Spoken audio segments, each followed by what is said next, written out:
Doctor साहब बहुत शुक्रिया आपका, आपने कीमती टाइम दिया और इतने हसास और अहम टॉपिक के ऊपर बात मैं करना चाह रहा था, लेकिन आपने उसमें साइकोलॉजिकल पॉइंट ऑफ व्यू दिया अपना।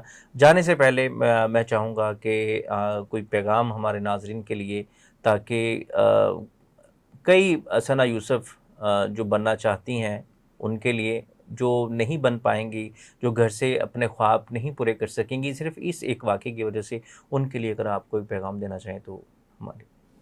अच्छा, जो मैं एक पैगाम देना चाहती हूँ स्पेशली गर्ल्स को। अब गर्ल्स को ये पैगाम है कि अगर आप कुछ भी करना चाहती हैं, अगर आप कोई कंटेंट बनाना चाहती हैं, तो प्लीज़ एक चीज़ को आप ज़हन में कंसीडर करें। आपका कंटेंट वो होना चाहिए कि जो दूसरों के लिए फ़ायदेमंद हो, इम्पैक्टफुल हो और दूसरों के लिए इंफॉर्मेटिव हो। वो कंटेंट आपको हमेशा फ़ायदा देगा। अब सना यूसुफ तो चली गई, लेकिन उसकी गानों वाली वीडियोस, उसकी जितनी ब्रांड के साथ शूट्स थे, जो भी चीज़ें थी, अब वो सब लोग उसको कैश कर रहे हैं। अब ये जितने भी उसके 5 लाख फॉलोअर्स थे, क्या ये उसके जनाजे पर गए हैं? मैं इस बात को, मतलब मुझे समटाइम्स कुछ लोग कहते हैं कि मैडम आप बड़ी मशहूर हैं, तो आप ऐसे तो आप ऐसे। मैं ये समझती हूँ कि मेरे लिए ये सारे फॉलोअर्स तब फायदेमंद है अगर इनसे अहद ले लिया जाए कि क्या आप मेरे जनाजे पर आएंगे।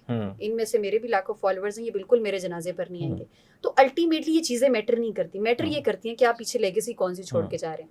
तो मुझे लगता है कि लड़कियों को एम्पावर करना चाहिए। इस एक वाकये के बाद आप ये ना सोचो कि हम अपनी बेटियों को स्कूल से हटा दें, यूनिवर्सिटी ना पढ़ने दें या लोगों के साथ इंटरेक्शन करने से रोक दें।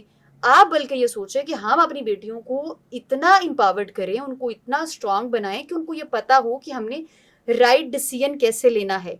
मुझे सही और गलत की तमीज पता हो, मुझे ये पता हो कि अगर मुझे कुछ इस तरह से लोग कभी तंग करेंगे तो मैंने किसको अप्रोच करना है, कब घर वालों को बताना है। घर वालों के लिए भी बहुत जरूरी है कि बेटियों के साथ इतना कंफर्ट जोन रखें और कम्युनिकेशन उनके साथ इतनी इफेक्टिव रखें। बहुत जरूरी है कि आपकी आपके बच्चों के साथ कम्युनिकेशन इतनी स्ट्रांग होनी चाहिए कि वो हर बात आके आपको बताएं। जैसे मैं अभी तक सर हर बात अपनी अम्मा को जाके बताती हूँ कि ऐसे वैसे। ये चीजें आपको अल्टीमेटली बहुत हेल्प बहुत आउट करती हैं। वैलिड पॉइंट आपने बताया। जिस तरह डॉक्टर साहब कह रही हैं, बिल्कुल मेरी भी ये राय है कि अपने बच्चों के साथ जो फासले हैं उनको ख़त्म करें और अपने बच्चों को कम से कम इतना कंफर्ट जोन दें कि अगर उनको कोई अप्रोच कर रहा है, कोई उनको बुली कर रहा है, कोई उनके पीछे पड़ा हुआ है, तो अब वो आपके साथ बात कर सके ना। अब वो उनको पता हो कि हमारे जो पेरेंट्स हैं, हमारे जो सिबलिंग्स हैं, वो हमें जजमेंटल नहीं होंगे, वो हमें जज नहीं करेंगे, हमारे करैक्टर पे बात नहीं करेंगे।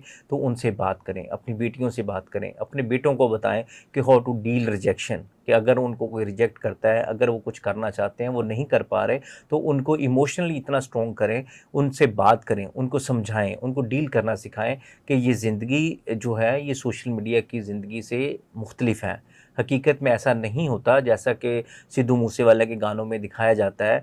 गन के ज़रिए हर मसला हल नहीं किया जा सकता। तो अपने बच्चों से खुदारा बात करें। ना तो इन्फ्लुएंसर बनना गलत बात है, ना तो टिकटॉकर बनना गलत बात है।